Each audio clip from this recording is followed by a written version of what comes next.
Hispanic Patriot, Franz Silva. Franz was born in Hayward, California, and became the first Mexican-American and Hispanic-American Marine to win the Medal of Honor, in a place many Americans wrongly consider untouchable today, China. Franz joined the Marines in 1899. He was 23. He sailed across the Pacific, befriending a fellow Marine private named Daniel Joseph Daly, a future legend of the U.S. Marine Corps. On May 22nd, their ship would arrive in China to face the wrath of thousands of ideologically driven Chinese warriors called the Boxers.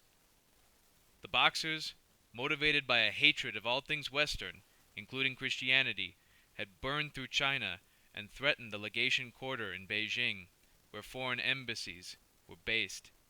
Acting fast to defend the American embassy, U.S. President William McKinley sent in the U.S. Marines.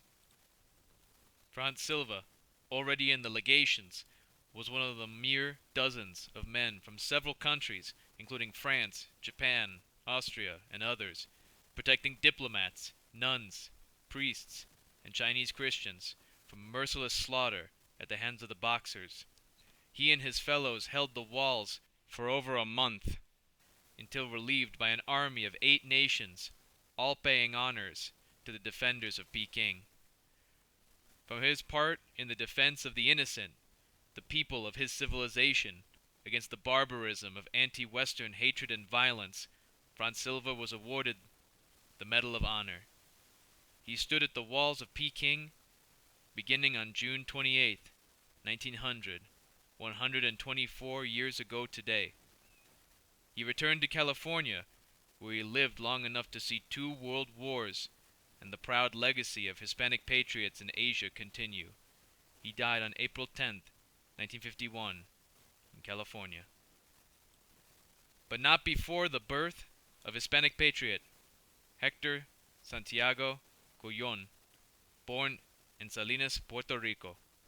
He joined the Army in 1967 to achieve his true dream of becoming an NYPD officer, for which at the time military experience was a requirement. Shortly after basic training, he'd be sent to Vietnam, where he'd work his way up to the ranks of the still and ever prestigious E4 Mafia. Héctor would prove the value of the brotherhood of the U.S. Army in Vietnam. Fighting in central Vietnam, Héctor would take the modern soldier's bravest sacrifice, jumping on a North Vietnamese grenade, saving the lives of his comrades on June 28, 1968.